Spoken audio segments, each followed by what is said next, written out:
Hi Sadaf, how are you? Hey, Assalamu alaikum. I'm good, Walaikum alhamdulillah. How assalam. are you? I'm fine, thank you. Acha Sadaf, I'm going to start out by asking you to tell us what you do. We know you're an artist, but tell us about yourself, tell us about your work. Okay, so yeah, you do know that I'm an artist and from Pakistan, Lahore, Pakistan, but based out of Kuala Lumpur. And I've been here for the past 26 years now. और ये जगह, this is like home to me.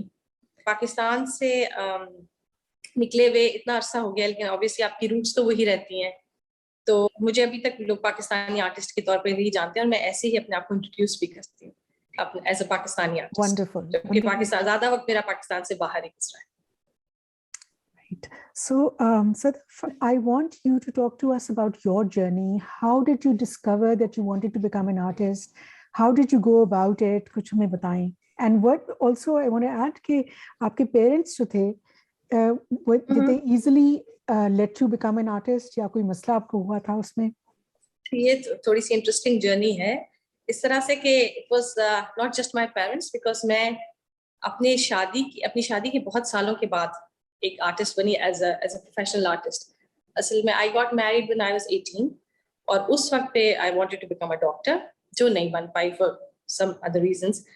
तो बचपन से drawing sketching का तो शौक था, मगर I had never thought of becoming an artist professionally.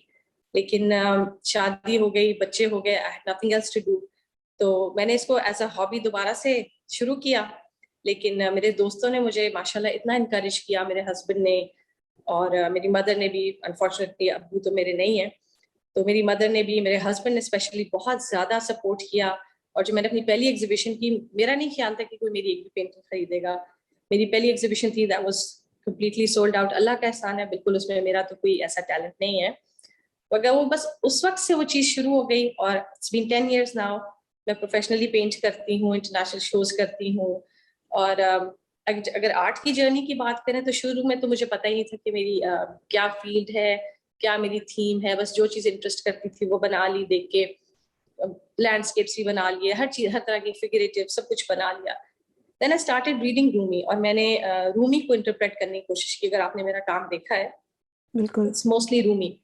तो मैंने सोचा कि मैं उनकी पोट्री को किसी तरह से इंटरप्रेट करके उसको डिपिक्ट करूं पेंटिंग में. तो एक वर्स उठाई, उसको एक पेंट किया. तो जब से मैंने वो करना शुरू किया तो मुझे लगा कि there is a stronger purpose मेरी पेंटिंग का. तो वहां पे वो पेंटिंग जो थी वो एक हॉबी से एक पैशन बन गई. More than my career, more than my professional career become passion. कि लोगों को मैं रूमी को पढ़ने की तरफ लेकर जाऊं. फिर मैंने अपनी एक आर्ट बुक भी पब्लिश की, जिसमें मेरी पेंटिंग्स की तस्वीरें तो हैं, लेकिन मेरी आर्ट की उसमें कोई ज्यादा बात नहीं है. Because I want people to focus on what Rumi says. मौलाना रूमी के जो अल्फाज हैं, मैं चाहती हूँ कि लोग उनके ऊपर ज्यादा तवज्जो दें. बिकॉज आजकल जितने दुनिया में जो हो चुका है, जिस तरह से हम लोग बिल्कुल टॉलरेंस खत्म हो चुकी है, दुनिया में इतनी नफरत है, इतनी बुराइयां, हमारे दिलों में इतनी बुराइयां. दुनिया में क्या, मैं भी दुनिया का एक हिस्सा हूँ. दिलों में इतनी हमारी बुराइयां, इतनी हसद, लालच, बुग़्ज़, कीना, हर बंदा जो अपनी एक दौड़ में लगा हुआ है. मुझे लगा कि मैं कुछ ऐसा करूं जो एक थोड़ा सा एक कतरा दरिया में डाल दूं या समुद्र में डाल दूं, कि मैं लोगों को वापस लेके जाऊं. क्योंकि सूफीज्म भी एक तरह से हमारे रिलीजन की एक्सप्लेनेशन है, अल्लाह से कनेक्शन का तरीका है. तो मैं अपनी पेंटिंग से वही चाहती हूँ कि जिस तरह से मैंने कनेक्ट किया, क्योंकि रूमी को पढ़ने से मुझे खुद बहुत फायदा हुआ. तो रूमी को आपने पढ़ना कैसे शुरू किया? Was it somebody in your family जो बात करते थे, मतलब? No. Because everybody today does not read Rumi, right? So इसलिए मैं ये सवाल कर रही हूँ. नहीं, असल में वो that's a totally different journey, another spiritual journey. अगर हम उस पर बात करें तो असल में बचपन से हमारे घर में स्पिरिचुअल इन्फ्लुएंस है. हम लोग स्पिरिचुअलिटी की तरफ हैं. मेरी वालिदा है, मेरे वालिद साहब भी थे. तो ये जितने सूफी पोइट्स हैं इनके बारे में पढ़ना, मेरी नानी का बहुत ज्यादा इसमें हाथ है. रूमी को पढ़ने से शुरू किया कि वो it is easier to understand Rumi more because Rumi का ट्रांसलेट किया गया है इंग्लिश में. बाकी जो अगर आप बुल्ले शाह पढ़ें या आप कोई और इवन इकबाल की पोइट्री पढ़ें, तो आपको अगर आपकी उर्दू बहुत अच्छी नहीं है तो आप समझ नहीं सकते. रूमी को पढ़ना आसान इसलिए है सूफी पोइट्री में कि उसकी ट्रांसलेशन आपको बहुत ज्यादा मिल जाती है और बहुत क्लियर ट्रांसलेशन है. तो वो एक तो मेरे लिए उसको पढ़ के समझना आसान, फिर पढ़ के उसको समझ के उसको पेंट करना, obviously when I get the meaning तो आई पेंट इट बेटर। और जब मैं उसको आगे लोगों तक पहुंचाऊंगी तो लोगों के लिए भी आसान है। और मेरे क्लाइंट्स जो हैं वो सिर्फ पाकिस्तानी नहीं है, या अगर मैं रूमी को पर्शियन में लिखूं उसके ऊपर तो मेरे क्लाइंट्स सिर्फ पर्शियन नहीं है, सारी दुनिया से मेरे क्लाइंट्स आते हैं। तो राइट इंग्लिश की अगर ट्रांसलेशन के साथ मैं कोई पेंटिंग दे रही हूँ कि ये पेंटिंग है और इसकी ये इस पोइट्री पे बनी है और ये पोइट्री मैं साथ आपको इंग्लिश में बता रही हूँ, तो they will understand it better. तो रूमी की तरफ अट्रैक्ट होने के लिए एक तो रूमी की बेसिक विजडम है, और जो जिस तरह से रूमी आपके ऊपर असर करते हैं उनकी बातें, जो कि कोई भी आपके ऊपर कोई किसी तरह के भी सूफी सेंट इसी तरह के असर करते हैं, क्योंकि बातें तो सारी एक ही हैं। बातें तो सब वही है कि सब आपको अल्लाह से कनेक्शन का तरीका सिखाते हैं। राइट लेकिन रूमी आसान इसलिए, और फिर मैंने फिर उनको पकड़ लिया, फिर मैंने अपनी वही थीम है मेरी, मैंने रूमी को के ही ऊपर सारी पेंटिंग्स की। अब 450 के करीब मेरी सिर्फ रूमी के ऊपर पेंटिंग्स हो चुकी हैं, मैं रूमी को अभी तक पेंट कर रही हूँ। और मेरे राइट क्लाइंट्स भी ज्यादातर वही हैं जो सूफीज्म से इंस्पायर्ड हैं, स्पिरिचुअल किस्म की थोड़ी उनकी बैकग्राउंड है, या वो स्पिरिचुअलिटी में इंटरेस्टेड हैं, या वो लोग जो इससे इंस्पायर होना चाहते हैं। तो मेरी तो यही कोशिश है कि मेरी पेंटिंग से अगर कोई इंस्पायर होता है थोड़ा सा, तो मेरा तो पर्पस सर्व हो जाता है। That's very interesting Sadaf. तो अब आप हमें बताएं कि आप बात कर रही हैं रूमी की पेंटिंग्स बनाने की, एंड उसके साथ आप उनके क्या मतलब किस फॉर्म में आप लिख के देती हैं कुछ, how how does that work? कुछ तो मेरी पेंटिंग्स के ऊपर कैलीग्राफी हो जाती है पोइट्री की पर्शियन में, और साथ में ट्रांसलेशन उनको बता देती हूँ, तो वो लिख लेते हैं या रख लेते हैं, या सर्टिफिकेट दे देती हूँ उनको। और कुछ के ऊपर इस तरह बेसिकली लिखी नहीं होती, लेकिन मैं उनको बता देती हूँ कि ये इसकी थीम है। तो जब वो अपने घर पे पेंटिंग डिस्प्ले करते हैं तो दे ऑलवेज रिमेंबर कि अगर ये पेंटिंग है, ये पेन के बारे में है या ये लाइट के बारे में है, तो उनको पता होता है। और वही पेंटिंग लोग लेते हैं, लेके अपने घर जाते हैं, जिस वर्ड्स को और जिस पेंटिंग को वो कनेक्ट कर सकते हैं, फील कर सकते हैं कि वो उनकी जिंदगी के करीब है। वंडरफुल। तो would you like to talk about any specific pieces that you've made?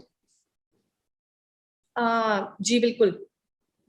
The one that I told you, the blue one. Right, I'm If going to you show that on the have screen. it right. Right. जी जी, वो वाली especially that was my 100th painting also. It just happened. तो उसका ये कि that is very close to my heart, क्योंकि उसमें मैंने contrast show किया है कि जब आप का दिल जो है, आपने अपने दिल को तराश लिया होता है, जैसे रूमी ने कहा है कि जितना आप अपने दिल को पॉलिश करते हैं, और पॉलिश करने का ये मतलब होता है कि आप तकलीफों से गुजरते हैं, आप आजमाइशों से गुजरते हैं, और आप अपने अपने नफ्स को काबू में रखते हैं, और फिर भी जो है आप अल्लाह की राह पे डटे रहते हैं। अल्लाह की राह पे डटे रहने का मतलब सिर्फ नमाजें और इबादत नहीं, लोगों के साथ फिर भी अच्छा ही सलूक रखते हैं। Right. तो फिर आपके ऊपर अल्लाह ताला आपकी अंडरस्टैंडिंग दुनिया की, कायनात की, चीजों की, आपसे अल्लाह के कनेक्शन की और ज्यादा वाजे कर देता है, और फिर आपको चीजें और ज्यादा समझ आने लगती हैं। और वो चीजें, ये मैं कोई ऐसी मैजिकल बातें नहीं कर रही, चीजें मतलब कि आपके होने का मकसद क्या है, आपकी एग्जिस्टेंस का मकसद क्या है। आप यहाँ सिर्फ इसलिए तो नहीं आए कि आप दुनिया में आए, आपकी फैमिली हुई, बच्चे हुए, बच्चे बड़े किए, आपने हसूल रिज़्क किया, खाया पिया, बीमार हुए, मर गए। This is not enough. बिल्कुल सही बात तो है। यही हमारी जिंदगी यही होती है ना, कि बच्चों को पढ़ा दें, घर अच्छा ले लें, बच्चों की शादियां कर दें, बस हम बुढ़े हो गए, बस that's life. This is not life. Life में अगर आप लोगों के काम नहीं आए, चाहे थोड़ा सा काम आए, कुछ लोग तो बहुत बड़े बड़े काम करते हैं, जैसे ईदी साहब, इस तरह के लोग, वो तो कर बहुत ही चोजन लोग होते हैं, लेकिन अगर हम किसी थोड़े सा भी किसी के काम आ जाए, किसी को थोड़ा सा इंस्पायर ही करते हैं, कि किसी के दुखी दिल को बहला के उसको जिंदगी की तरफ दोबारा से ही लें, तो आपका जिंदा होने का कोई फायदा तो है। और फायदा मैं कहूँ तो फायदा उनको पहुंचाएं जिनसे आपको फायदा वापस नहीं मिल रहा है। अपनी फैमिली के जो आप कर रहे हैं ना, अपनी फैमिली को फायदा दे रहे हैं, वो तो आपकी ड्यूटी है, वो आप अपना कुछ पर्पस नहीं सर्व कर रहे, वो तो आपकी ड्यूटी है, आपके रिश्ते हैं, आपने निभाने। लेकिन वो लोग गैर, जिनको आप दोबारा कभी भी नहीं मिलेंगे, उनको फायदा दें, उनकी जिंदगी में कोई एक ऐसा काम कर दें जिससे उनकी जिंदगी बदल जाए, तो आपके एग्जिस्ट होने का फायदा है। तो जब आपको, coming back to the painting, जब आपको अपने एग्जिस्टेंस का मकसद समझ आ जाए, तो वो उसमें दिखाया हुआ इस पेंटिंग में कि that is when you the connection between you and Allah becomes stronger and you become closer to Allah, and then फिर ऐसा सब ये होता है कि दुनिया की चीजें जो है वो मैटर करना कम कर देती हैं। आप अपनी ड्यूटीज तो कर रहे होते हैं सारी उसी तरह से, लेकिन आप इतना इफेक्ट नहीं होते अपने दुनियावी नुकसानों से या लोगों ने कुछ कर दिया या किसी ने कुछ दुख तकलीफ दे दी, बिकॉज आपकी हर चीज अल्लाह के लिए है और अल्लाह को खुश करने के लिए है और आपको चाहिए भी अल्लाह से। आपकी बातें बिल्कुल आपकी पेंटिंग्स के लिए की तरह बहुत ही खूबसूरत हैं, वेरी वेल सेड। और व्हाट डू यू थिंक, ये आप बातें कर रही हैं जो कि इंसान को सिर्फ यू नॉट बॉर्न कि आप बड़े हों, खाएं पिए, शादी करें, बच्चे पैदा करें, एंड देन दैट्स लाइफ। तो मैं क्योंकि औरतों के बारे में बात करती हूँ इस चैनल पे ज्यादा, तो मुझे आप बताएं कि या maybe you can say something to the women in Pakistan, जो लड़कियां भी हैं in school and they are still not sure कि वो आगे क्या करेंगी या अभी वो स्टेज पे नहीं पहुंची हैं, तो व्हाट वुड यू से टू देम अबाउट कि इंसान को अपनी जिंदगी किस तरह गुजारनी चाहिए कि आप अपना पूरा पोटेंशियल जो है उसको इस्तेमाल करें? सिर्फ पाकिस्तान की अगर कॉन्टेक्स्ट में बात करें तो पाकिस्तान में तो अब तो खैर चीजें बहुत बदल गई हैं, लेकिन अभी फिर भी we still have a very long way to go. बिल्कुल, अभी हमारे पिछली जनरेशन का माइंडसेट चेंज नहीं हुआ है और वो एक अजीब सा ही शिफ्ट है जहाँ अपकमिंग जनरेशन का माइंडसेट बदल गया है, पिछली का नहीं बदला है, तो एक बहुत कॉन्फ्लिक्ट आ गया है। शायद पहले भी हुआ करता होगा जब हमारा और हमारा, लेकिन मुझे लगता है मेरे और मेरे माँ बाप के माइंडसेट में उतना फर्क नहीं था जितना अब आने वाली जनरेशन में और इसमें है। इसमें मीडिया का भी हाथ है, इसमें बहुत ज्यादा सडन एक्सपोजर का भी हाथ है।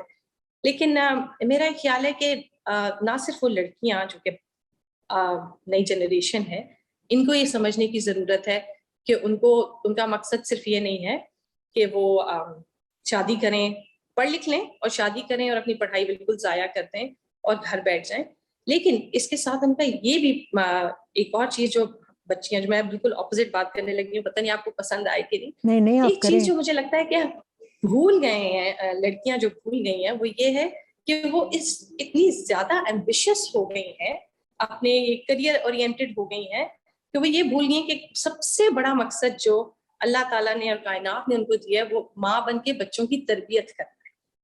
आप पढ़ें, आप लिखें, आप अपना करियर जरूर बनाएं, लेकिन आप 9 to 5 जॉब तब करें जब आप बैलेंस करके अपने बच्चों की अच्छी तरबियत कर सकें। अगर आप बहुत बड़ी सक्सेसफुल करियर आपका हो गया, आप बड़ी अच्छी वर्किंग वुमेन बन गई, बड़ी टॉप बैंकर बन गई, कुछ भी बन गई, और आपके बच्चे बिगड़ गए हैं घर पे, नौकरों ने पाले हैं, आपने पैसे दे दिए हैं, ड्राइवर है, सब कुछ है, तो आप I won't count you as a successful woman. और अभी जो हम सबसे ज्यादा खराबियां देख रहे हैं, जो भी हम सुबह शाम टीवी पे चीजें सुनते हैं, ये सारी इसीलिए ये तरबियत का लैप्स है। इसमें औरतें इतनी ज्यादा एम्बिशियस हो गई हैं, और मैं खुद एक पेंटर हूँ, फुल टाइम आर्टिस्ट हूँ, लेकिन मैं चाहती हूँ कि औरतें काम करें, बिल्कुल पढ़ें लिखें, आदमियों के बराबर काम करें, लेकिन कहीं से अगर कर सकें तो ऐसा बैलेंस फाइंड करें कि मेंटेन करें ऐसा बैलेंस कि वो बच्चों की तरबियत में कोई कमी ना आए। सिर्फ उनको स्कूल भेज देना, महंगे स्कूलों में पढ़ा देना, अच्छे कपड़े पहना देना, अच्छे फोन्स ले देना, सब चीज वो इनफ नहीं है। उनकी कैरेक्टर बिल्डिंग बहुत जरूरी है, और उसके लिए बिल्कुल माँ और बाप दोनों का होना बहुत जरूरी है, बच्चों के साथ टाइम स्पेंड करना जरूरी है। बिल्कुल सही बात है। Let's go to your next piece that you want to talk about. Okay, there's another one that's basically not based on Maulana Rumi's, but it's on Shams Tabriz's poetry, Okay.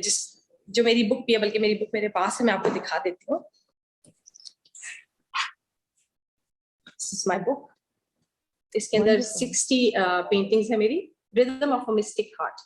मैंने अपनी book की beginning भी उससे की है, क्योंकि मैं मौलाना रूमी की बहुत ज्यादा वो हूँ और फॉलोअर, और वो जो है वो शम्स तबरेज के थे फॉलोअर। तो ये है, let me read it out for you. Please do, please the do. whole universe is sum up in the human being.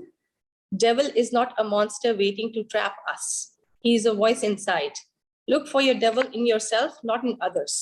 Don't forget that the one who knows his devil knows his God. Beautiful. This is also very close to my heart, क्योंकि जैसे Shams Tabriz ने फरमाया कि जब आप अपने अंदर के जो डेविल्स होते हैं, डेविल्स मतलब हमारे अंदर जेबूत तो कोई नहीं रहते हैं, डेविल्स का मतलब जो हमारे अंदर की खामियां हैं, बुराइयां हैं या हमारी जैसे हमारी जो रूह की बीमारियां कह दें उनको, या हमारे दिल के अंदर जो हमने कालक पाल रखी होती है, जब तक हम उसको स्क्रैच कर करके साफ नहीं करेंगे तो हम अल्लाह को नहीं पा सकते। बिकॉज जो हमारे मुर्शिद हैं हम उनको फॉलो करते हैं, वो भी ये कहते हैं कि अल्लाह जो है वो पाक साफ जगहों पे रहता है। तो अगर आपका दिल पाक नहीं है बुराइयों से तो अल्लाह आपके दिल में नहीं रह सकता। और बुराइयां, इसका ये मतलब नहीं कि आप गुनाह से कंप्लीटली पाक हो जाएं, गुनाह से पाक तो हो ही नहीं सकते, हम फरिश्ते तो है नहीं, इंसान है। गुनाह करेंगे, तौबा करेंगे, फिर गलती से गुनाह कर देंगे, जान के करेंगे जैसे भी, फिर हमसे गुनाह हो जाएंगे, फिर हम माफी ये मांगेंगे। तो एक स्ट्रगल है ना जिसको हमने वो तो है, यहाँ बिल्कुल। पे it's a constant struggle, it's a daily cleansing की जरूरत होती है। आप इसको जैसे आपको बॉडी बिल्डिंग करनी होती है, आप फिजिकल ट्रेनिंग करते हैं, आप डेली एक्सरसाइज करते हैं, मसल बिल्ड करते हैं, फिर कहीं जाके आप स्ट्रेंथ पे पहुंचते हैं। तो ये भी इसी तरह से है, स्पिरिचुअलिटी में भी you need to keep practising. और प्रैक्टिस में ये है कि आप अपने अपने अंदर के डेविल को रोज के रोज मारें। और ये नहीं कि वो उठता नहीं है, वो जैसे मैं अपने दोस्तों से भी कभी बात करती हूँ कि वो तो सांप बन के ना रोज ऐसे निकल आता है बाहर, किसी ना किसी चीज पे कोई बुरा सा ख्याल दिल में आ गया, किसी इंसान के लिए आ गया, किसी की अच्छी चीज देख के कभी दिल में कोई हल्की सी आके मेरे पास क्यों नहीं है, या किसी की चीज की कोई तारीफ करे, मैंने तो इससे अच्छा किया था। तो ये बीमारियां हैं, दिल की बीमारियां। बिल्कुल इनको these are the little devils that live inside us। जब हम इनको पहचान लेंगे तो हम इनसे लड़ेंगे, इनको लड़ेंगे, दिल को साफ करेंगे, और जब दिल को साफ करेंगे तो फिर रब मिल जाएगा। बिल्कुल तो सही ये बात है। Very nice, beautiful. इसमें मैंने अपना जो है अपने आप को बहुत ही कम रखा है, बिल्कुल से मेरी पेंटिंग्स हैं। It's more a tribute from me to मौलाना, ताकि लोग इसको पढ़ें। इस सदफ ये अगर कोई लेना चाहे तो how can they purchase it? ये कहाँ पर अवेलेबल है? ये अवेलेबल है, डायरेक्टली मेरे से भी ले सकते हैं, लेकिन ये अवेलेबल है लाहौर में भी है, कराची में भी स्टोर में अवेलेबल है। ठीक है। ऑनलाइन कहीं से ली जा सकती है? जी, ऑनलाइन में डायरेक्ट मेरे से ले सकते सो सदफ ये जो है हैं। जी। ये वाली पेंटिंग, इसके बारे में हमें कुछ बताएं।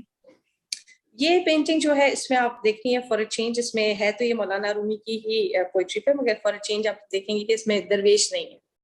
राइट। तो लेकिन इसमें आप देखें पहाड़ है, और पहाड़ों के ऊपर एक अकेला तन्हा जो है वो दरख्त है।